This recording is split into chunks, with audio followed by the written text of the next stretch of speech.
What's up, guys? We're getting ready to start a run through Hatris for the NES on its highest settings.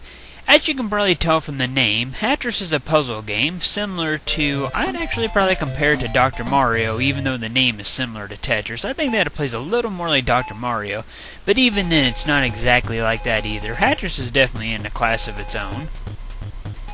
Your objective in Hatris is to stack a bunch of hats on top of each other. Each time you stack 5 of the same kind of hat on top of each other, they'll be removed from the playing field, and you'll also score a point towards getting a worker move. You may have noticed the two faces on the right side of the screen with the meters next to them.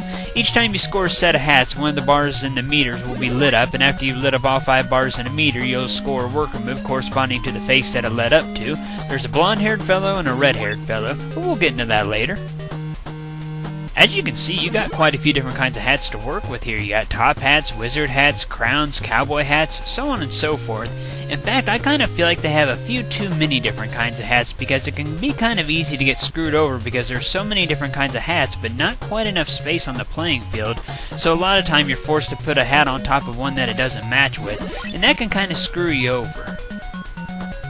On top of all that, as I'm sure you guys have already noticed, some of the hats are bigger than others, like the top hats and wizard hats, and that can be kind of annoying sometimes whenever you don't have much space on the playing field because you'll want to try to put those kind of hats as low on the playing field as you can, and if you don't have much space then you're going to fill up that much quicker and get a game over. So that can be kind of annoying at times too.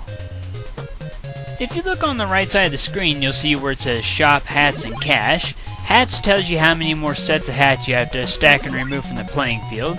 In order to complete a level, you need to get that number down to 0, so yeah. Honestly, when compared to other puzzle games for the NES, Hatris just doesn't really match up, to be honest. It's nowhere near as good as, say, Tetris or Dr. Mario or Yoshi, Yoshi's Cookie, or even games like Puzzniks. All of those are superior puzzle games. Hatris is really more of a novelty game than anything.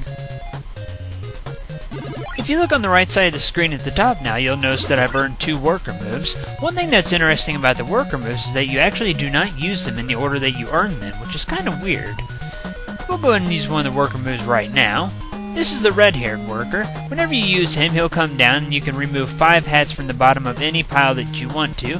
Usually it's best to have him remove any top hats or wizard hats that are on the bottom, that way you can make the piles go down by quite a bit, but you can have him remove whatever you want. Between the red-haired worker and the blonde-haired worker, the red-haired one is definitely a lot more useful, but the blonde one does have his uses every now and then, I suppose. We'll go and give him a little bit of screen time now. The blonde-haired worker will take one pile of hats and swap it for another. Really, it's not that useful, but I guess it does have its uses every once in a while. Like I said, though, between the red-haired worker and the blonde-haired worker, the red one is definitely a lot more useful. A more obvious use for the red-haired worker is to have him remove hats from a pile that's really tall, that way you don't fill up as fast. Another thing that can be kind of problematic in Hatris is that a lot of times whenever the hats start falling down from the top, the 2 hats that they gave you aren't next to each other in the playing field, so you'll still end up having to put a hat on top of one that it doesn't match just because of that, and that can be kind of annoying too. Like I said earlier, Hatris is more of a novelty game than anything. If you're going to go for a puzzle game for the NES, there are much better choices, like I said earlier, like Dr. Mario, Tetris, Yoshi, Yoshi's Cookie, Puzzniks, and a whole bunch more. So yeah, like I said, Hatris is just a novelty game, nothing more. Gameplay-wise, it's below average in my opinion. It's okay at times, but it has quite a few flaws that I think needed to be fixed. But it's an okay game, I guess. I always got a little laugh at how the baseball-looking hats have an H on them. An H for hat, I guess. I don't know, just kind of looks funny. We just got 4 more sets of hats to complete, and then we'll have completed Hatris. Yeah, I know I've kind of talked down on this game quite a bit while I've been playing it, but it really is an okay game, I guess. It just doesn't measure up to the rest of the puzzle games that are out for the NES. Like I said, though, if you want to get it, then go right ahead. It's a decent novelty game, I suppose. And just like that, we have now completed Hatris. Time to check out the ending.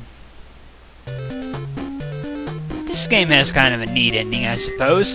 Looks like the 2 workers quit working at the hat factory and got jobs as magicians, apparently.